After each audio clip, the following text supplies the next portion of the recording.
What's going on, guys? Welcome to Rob's house. Another day, another Viper mod. So after installing all of the Autoform aero that you saw in the last video, which looks amazing, I realized that I can't get the car out of my driveway. Now my driveway has a little bit of an angle, but I mean this splitter sits really low on this car. So I raised my BC coilovers about 3/4 of an inch, which brings it pretty close back to stock ride height, which is pretty high. Still can't clear without scraping. So an idea, it's time to do bags. You don't see that many Vipers out there. Sure as heck don't see many bag Vipers out there. So we're doing it. So that's the project for today. We already got the Viper up on the quick jacks. I haven't taken the front wheels off yet, but I'm gonna do everything in the rear first.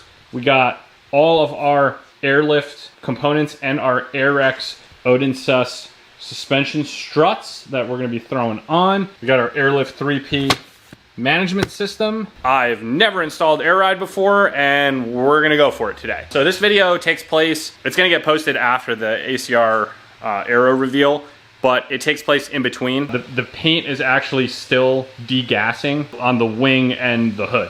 So I have to wait for that process to be complete before I can hit it with a polisher or anything and fix some of the just small imperfections from when we transported it back from the painter's house to my house. Nothing major, just some small tiny little surface scratches that will polish right out. I'm waiting for that to be done, but I figured in the meantime we'll install the Air Ride. And you guys already saw the finished product in the last video because I'm posting that one first. In this video, we're gonna install the Air Ride. I'm gonna show you how it works. It's actually pretty simple. I didn't realize how easy these systems are. It seems intimidating at first, but basically the gist of it is we're gonna replace all the struts with air struts.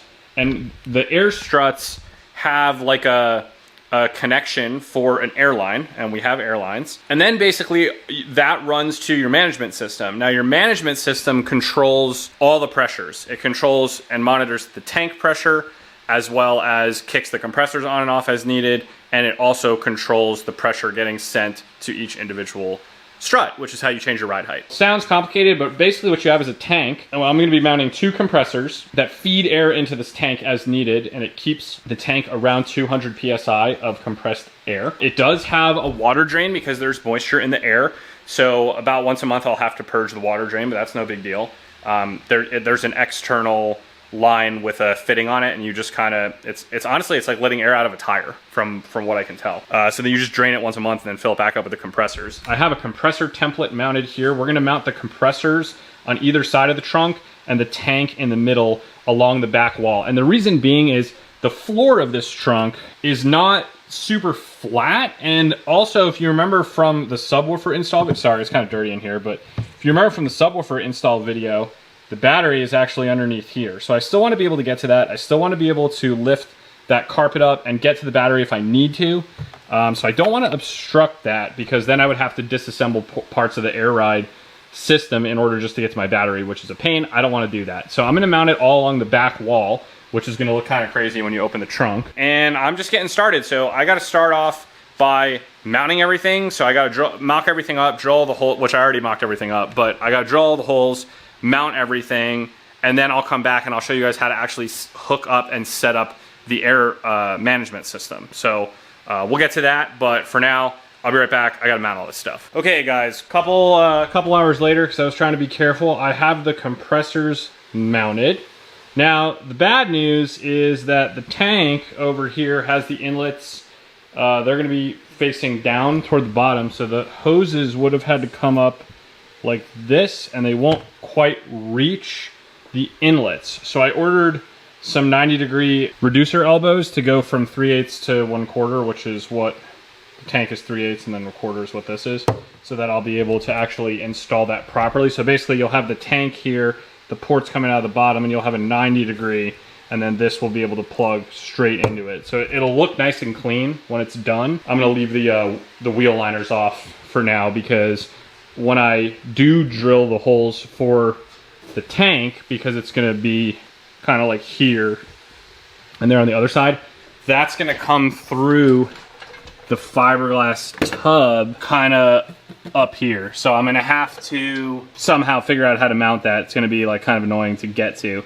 I needed some longer screws, so I went to Home Depot. These are a little too long. If anything, well, I'm just gonna take my bolt cutters and cut the extra thread off here so that they're not jutting out so much. The install's coming along nicely. Like I said, I wanted to have the compressors on each side, and then I'm gonna have the tank in the middle, so it's gonna look awesome. I'm gonna continue onward. I don't really think there's much to show yet. I'll show once I hook up some of the fittings and stuff, I'll show you how all the lines are run and what all the components of the air system do. The only other component besides setting up the air management system is I just have to change the struts out. So the struts honestly look just like coilovers in the sense that they have the same adjustment that like a coilover would have to adjust ride height. And then they just have this air fitting that you run an airline to. So I am gonna have to run airlines. The way I'm gonna run them is I'm gonna run them underneath the center of the car.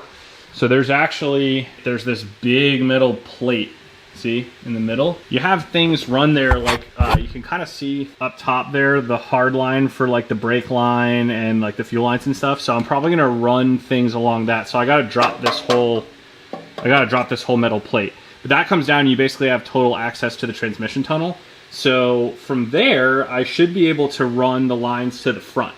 Running the lines to the rear will be easy because it's right here. So basically, we're just gonna run the air lines probably out from right here in the corner of the tub. We'll probably run it up here and kind of down to the actual connection of the strut, or maybe underneath here and then to the connection of the strut. Basically just like in a way that it's not going to hit something, right? That's the main thing, is I need to make sure, however I decide to route it, that the airline is not able to be obstructed or pinched by something else. So I got to figure out how I'm going to do that still. But before I do that, I got to set up the management system and I got to install these struts. So now installing the struts is actually pretty simple, honestly.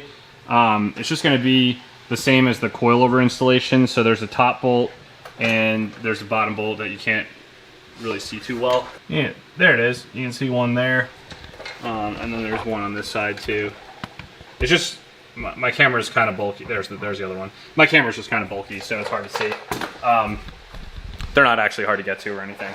Basically, just take those off, and then what I'm going to do is set the height of the coilovers, or sorry, the height of the airbags should be the height that I want the car to sit at when it's completely aired out, right? So I'm gonna set it a little lower than it was previously, and it previously was sitting 3/4 of an inch lower than where I'm at now. And then that will give me plenty of travel to air up so that I can do things like front lift. So that's the theory behind it anyway. We'll see if it actually works out. But I'm gonna go ahead and do some of that, and then I'll check back with you guys and I'll show you kind of my progress.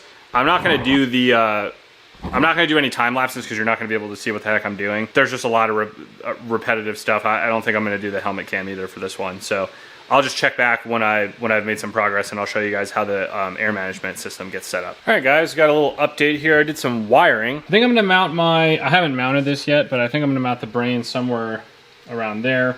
I test fitted everything with the tank installed, and it will all fit. Wiring up the compressor wires here. I've also ran the wires to the battery. So I got another fuse here. This is the ground, I haven't connected that yet. So now I gotta run a couple more wires. So I have, down here, I have the USB for the actual controller. That has to go into the cabin. That will go through the same place that all the other wires are going through, into the cabin. So that should be easy. And then same thing with this pink wire. Now this pink wire, I'm not sure what I'm gonna tap into, but I have to tap into something with switched ignition power for this. And this is basically the signal wire for the entire system to turn on. The reason we don't connect that straight to the battery is, of course, we don't wanna have parasitic draw on the system. If you see in the diagram here, so I've already made my battery connections. Right, so then it says to send this other one either to, so this is your controller wire, and then this should either go to a fuse tap or some kind of ignition source. So I'm gonna have to tap into something there. Aside from that, everything's been going smoothly. I'm just gonna keep chugging along here. I gotta run those wires into the cabin, find an ignition source, and then basically all I gotta do is do the struts and hook up the airlines, and we'll see if it works. So fingers crossed. But I'm gonna finish up the wiring, and then I'll come back when I start setting up the airlines and the tank and show you guys how that works. Interwebs, hello, it is the next day. I'm really dirty already. The install is going really, really well. I have, actually was able to get some 90-degree fittings at Home Depot, so we'll be able to install the tank today and mount it. My friend Aaron's under the car right now, and he's using the lights, so I can't show what I have going on in the trunk. But basically, we ran all the airlines, installed all the struts, so you can see the old BCs over here. And we got airbags installed, and we got the rears in there too. You can kind of see the bag there, and you can see the white, the metal on them are white. If anyone needs a set of BC coilovers for a Gen 3 or Gen 4 Viper, hit me up. So, I'm gonna show you what we're doing in the trunk. It looks like a mess, but all the airlines are run now. Now all we're gonna have to do is figure out what I'm gonna get power signal from in the cabin. I think what I'm gonna do is the radio has a 12-volt power signal that we can tap into. That's pretty much it. Plug the controller in, and I got to do a little bit of wiring still for the, so there's a separate harness that you have to buy to run 2 compressors.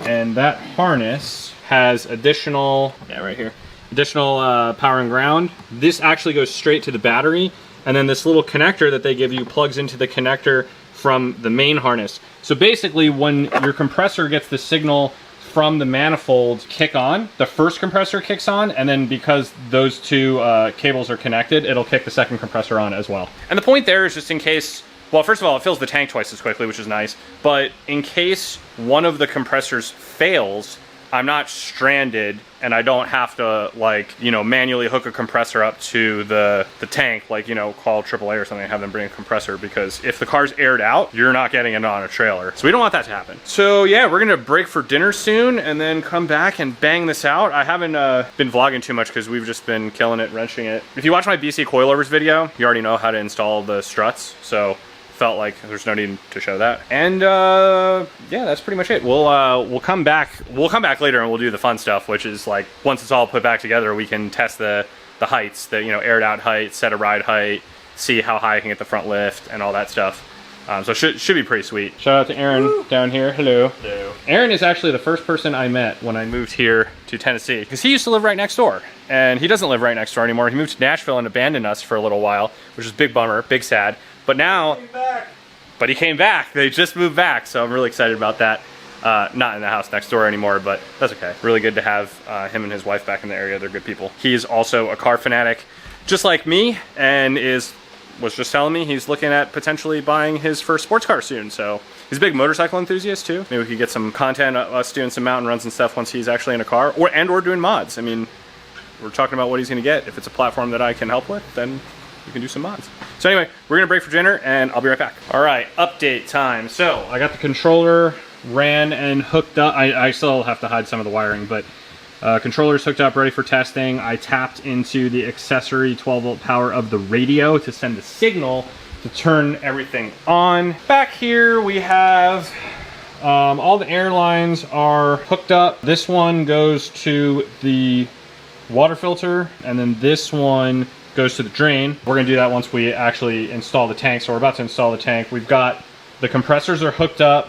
The wires are sitting there by the battery. I just have to connect everything once we have the tank in and mount these relays, and we'll be good to go. We're gonna mock up a template right now for the tank. So the tank is ready to go. Drill some holes in the tub, and then it's gonna be a little bit tricky, only because, I don't know if you can see, but I'm gonna have to get up there kind of behind the fuel tank to get to wherever those holes pop out. So anyway, we'll get it done. All right, guys, the install is done. Well, sort of. I gotta mount those relays still. These 2 electrical relays, they have self-tappers. I'm gonna mount them into the wall back there. But besides that, it's basically done. The airlines don't look perfect because of how I had to route them through the trunk and stuff, but you got both compressors, one on each side, hooked up. We checked for leaks. We had some leaks, fixed the leaks. Shout out to my friend Aaron, who is here. He is like a crazy experienced boat technician and is used to working with MPT lines. You can actually crank on them a lot more. I was really worried about over tightening them because everyone says don't over tighten them,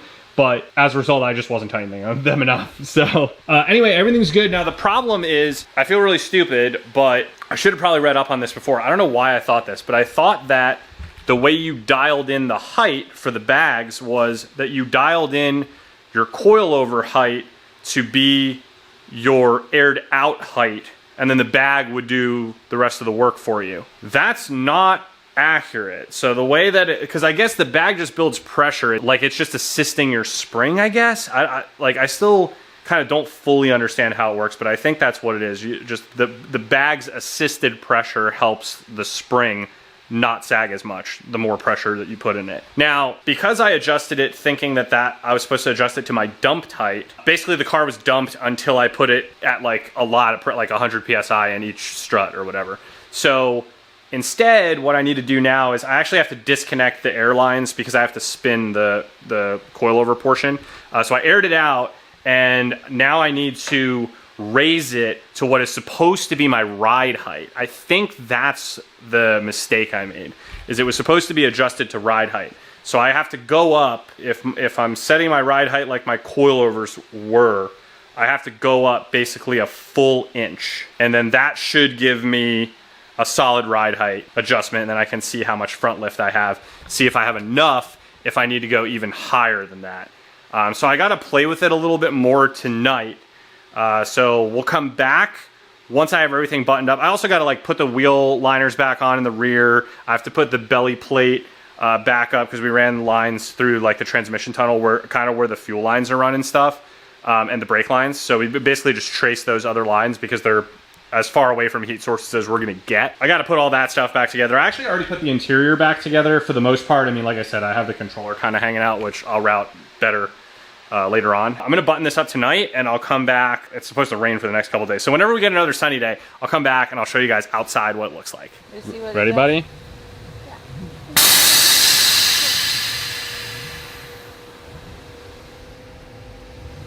Is that loud? What do you think?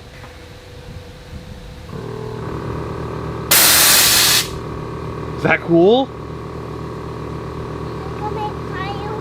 It's not gonna make fire. No, it's just air, buddy. It's not gonna do anything. You wanna see me dump it again? All right, ready? Is that cool? Yeah? All right, guys, next day and the install is done. You can hear the compressors in the background running because I was just messing with the system. I just turned the car off, but I have the accessory mode on so I could show you guys real quick without taxing my battery too much. So Airlift has this nifty app. So first of all, I have the controller in the car. I ordered a little magnetic phone mount for it, so then I'll tidy up that last cable, but I got it on my phone here and it's pretty cool. So you can see in the top right, my tank pressure is 199. So my tank is full. We are at ride height, which looks kind of like when I had my coilovers, honestly. It's got a little bit of gap in the front, like a finger and a half gap in there. It's got some gap. Also the driveway's on a decline, so it actually sits up a little higher if it was on flat ground. And in the back, of course, we have a little bit. Now, if I do the front lift, it lifts quite a bit, which is really nice for getting out of my driveway. So you can see quite a bit more ground clearance. And I can get out of the driveway. I just took it on its first ever drive. Pretty happy with it. And then, of course, what everyone wants to see is the air out.